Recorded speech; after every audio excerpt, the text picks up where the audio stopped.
Hi Maple friends. Sorry about the delay getting this video up, but here it is, better late than never.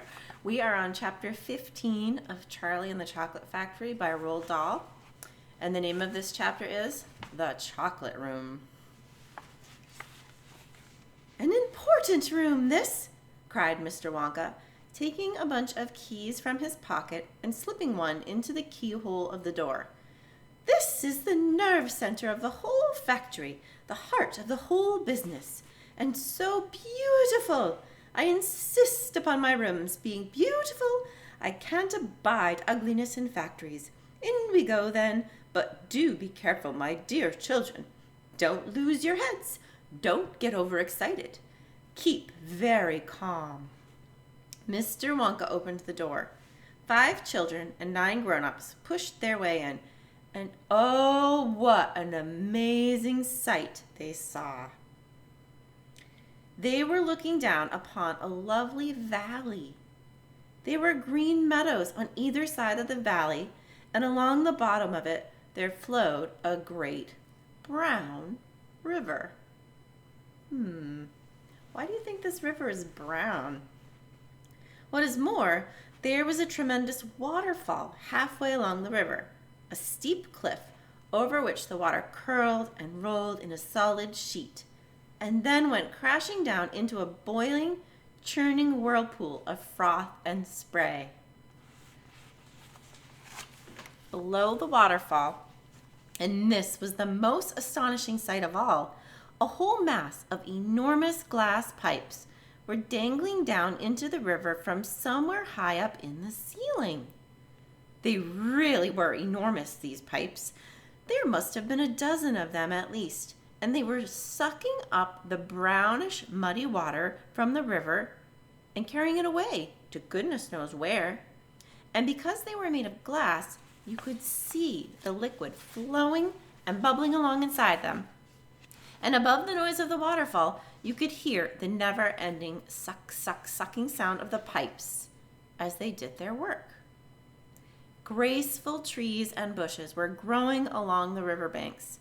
Weeping willows and alders and tall clumps of rhododendrons with their pink and red and mauve blossoms.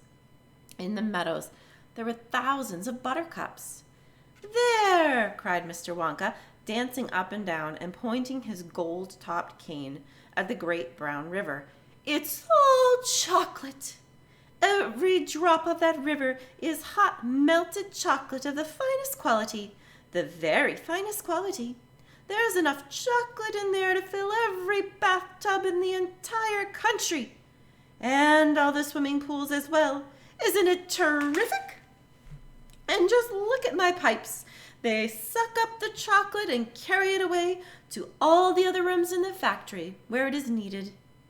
Thousands of gallons an hour, my dear children, thousands and thousands of gallons.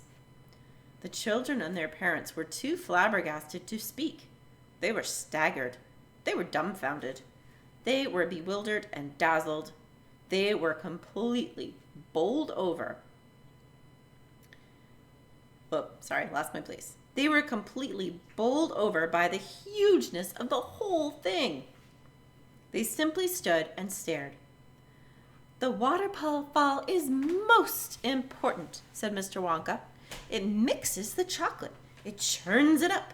It pounds it and beats it. It makes it light and frothy. No other factory in the world mixes its chocolate by waterfall. But that's the only way to do it properly. The only way. And do you like my trees? He cried, pointing with his stick. Aren't my lovely bushes? Don't you think they look pretty? I told you I hate ugliness. And of course they are all eatable, all made of something different and delicious. And do you like my meadows? Do you like my grass and my buttercups? The grass you are standing on, my dear little ones, is made of a new kind of soft, minty sugar that I've just invented.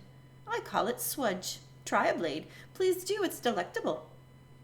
Automatically, everyone bent down and picked out a blade of grass. Everyone, that is, except Augustus Gloop, who took a big handful. And Violet Beauregard, before tasting her blade of grass, took the piece of record-breaking chewing gum out of her mouth and stuck it behind her ear. Isn't it wonderful? Whispered Charlie. Hasn't it got a wonderful taste, Grandpa? I could eat a whole field, said Grandpa Joe, grinning with delight. I could go all around on all fours like a cow and eat every blade of grass in the field. Try a buttercup, cried Mr. Wonka. They're even nicer. Suddenly the air was filled with screams of excitement. The screams came from Veruca Salt. She was pointing frantically to the other side of the river. Look over there, she screamed. What is it? He's moving. He's walking. It's a tiny little person. It's a little man down there below the waterfall. Everyone stopped picking buttercups and stared across the river. She's right, Grandpa, cried Charlie. It is a little man. Can you see him? I see him, Charlie, said Grandpa Joe excitedly. Now everybody started shouting at once. There's 2 of them. My gosh, so there is. There's more than 2. There's 1, 2, 3, 4, 5. What are they doing? Where did they come from? Who are they? Children and parents alike rushed down to the edge of the river to get a closer look. Aren't they fantastic? No higher than my knee. Look at their funny long hair.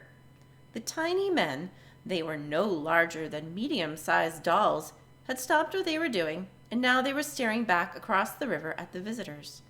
One of them pointed towards the children, and then he whispered something to the other 4, and all 5 of them burst into peals of laughter. But they can't be real people, Charlie said. Of course they're real people, Mr. Wonka answered. They're Oompa Loompas.